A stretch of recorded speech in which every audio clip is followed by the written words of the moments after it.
Hey guys, welcome back to the channel. Last part में अपन ने आरबीआई की पॉलिसीज को काफ़ी डिटेल में एनालाइज किया था। अगर आपने पार्ट 1 नहीं देखा है तो पहले जाकर उसे देखना, वरना यहाँ कुछ भी समझ में नहीं आने वाला।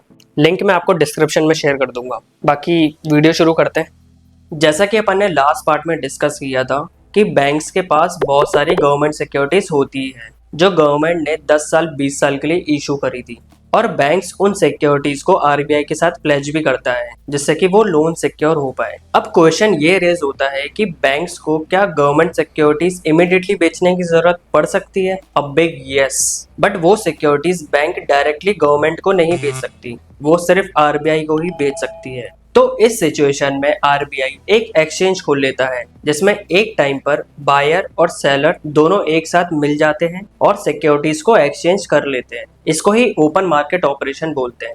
एंड रिमेंबर, इसको आरबीआई डेली करता है एक स्पेसिफिक टाइम पर।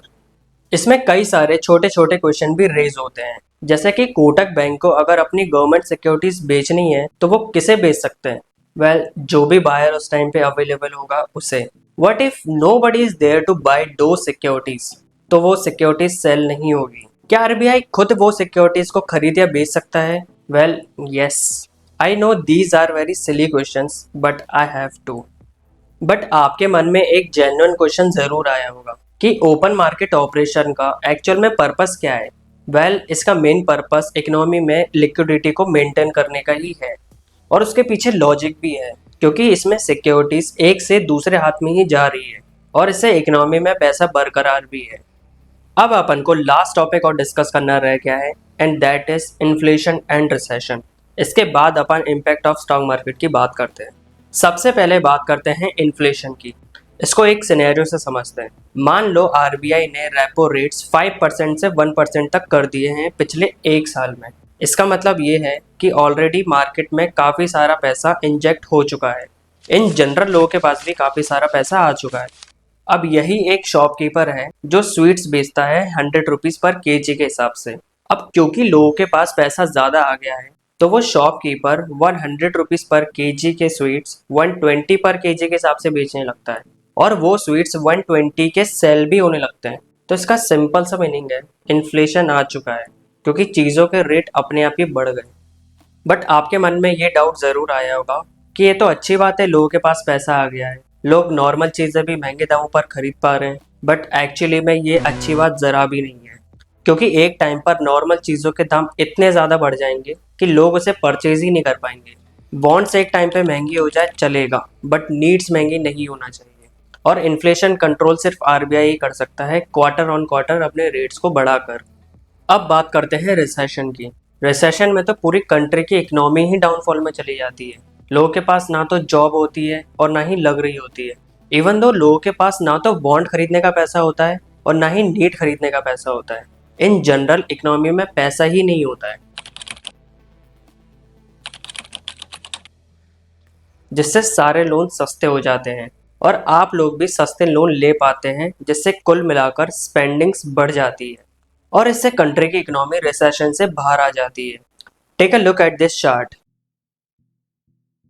ये रेपो रेट की हिस्ट्री है जो ईयर 2000 से लेके 2025 तक की है। जब 2008 में फाइनेंशियल क्राइसिस आया था तब पूरी दुनिया की इकोनॉमी में बहुत बड़ा डाउनफॉल देखने को मिला था, स्पेशली यूएसए में। तो उसी वक्त आरबीआई ने भी अपने रेपो रेट्स को कम कर दिया था। जैसा कि आप देख सकते हैं कि रेपो रेट्स 9% से सीधा 4.5% तक आ गए थे, और यही सेम रेट ऑलमोस्ट मिड 2009 तक कंटिन्यू रहे थे, जिससे इकोनॉमी रिकवर हो पाए। फिर यही सेम चीज़ कोविड-19 के टाइम पर भी देखने को मिली थी, जब आरबीआई ने अपने रेट्स को कट किया था, और वही सेम रेट जून 2022 तक कंटिन्यू भी रहे थे।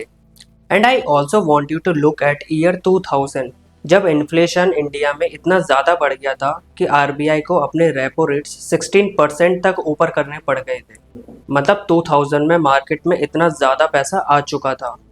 सो this is how RBI works to manage liquidity in India. Hopefully आपको ये सारी बातें अच्छी तरह से समझ आई होगी। Now let's discuss the impact of stock market. इसको अपन स्टेप बाय स्टेप समझते हैं। मान लो आरबीआई ने अपने रेपो रेट्स को बढ़ा दिया है, मतलब अब बैंक्स के लिए आरबीआई से लोन लेना महंगा पड़ गया है। फिर इससे बैंक्स भी अपने लोन के इंटरेस्ट को बढ़ा देते हैं, जिससे होम लोन, पर्सनल लोन, सारी चीज़ें महंगी हो जाती हैं। अब क्योंकि लोन सारे महंगे हो चुके हैं, जिससे लोगों की स्पेंडिंग्स और इन्वेस्टमेंट दोनों कम होने लगते हैं। और साथ में कॉर्पोरेट अर्निंग्स भी कम होने लगती है, क्योंकि उनके प्रोडक्ट्स की डिमांड कम हो जाती है लोगों की लेस स्पेंडिंग की वजह से। और इन पूरी चीज़ों से स्टॉक मार्केट में काफ़ी नेगेटिविटी आ जाती है, और इस वजह से ही स्टॉक मार्केट में डाउनफॉल देखने को मिलता है। Guys, understand the main concept here. आपको बस ये चेक करना है कि आरबीआई अगर किसी भी तरह का रेट चेंज करता है तो उससे मार्केट में लिक्विडिटी बढ़ेगी या नहीं। अगर लिक्विडिटी बढ़ेगी तो इससे इकोनॉमी को पुश मिलेगा, और साथ में स्टॉक मार्केट में भी अपवर्ड मूवमेंट देखने को मिलेगा। और अगर मार्केट में लिक्विडिटी कम होगी तो इससे इकोनॉमी को पुश नहीं मिलेगा, और साथ में स्टॉक मार्केट में भी सिर्फ डाउनफॉल देखने को मिलेगा। Let's understand in detail. अगर रेपो रेट्स बढ़ेंगे तो उससे मार्केट में डाउनफॉल देखने को मिलेगा, और अगर कम होंगे तो स्टॉक मार्केट उससे बढ़ जाएगा। अगर रिवर्स रेपो रेट बढ़ जाते हैं तो उससे मार्केट में डाउनफॉल देखने को मिलेगा, और अगर कम हो जाते हैं तो इससे मार्केट में बुलिशनेस दिखेगी। आप इसे स्क्रीन पर एक बार ज़रूर देख लो, जिससे आप सारी चीज़ें समझ जाओगे। मैंने डिस्क्रिप्शन में इम्पैक्ट ऑफ स्टॉक मार्केट की पीडीएफ भी शेयर करी है, तो उसे भी आप एक बार ज़रूर पढ़ लीजिएगा। So guys, this is a full story of RBI policies and its impact on stock market.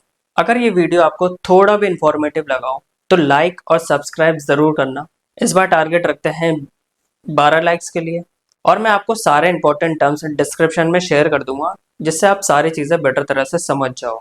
बाकी मिलते हैं नेक्स्ट वीडियो में।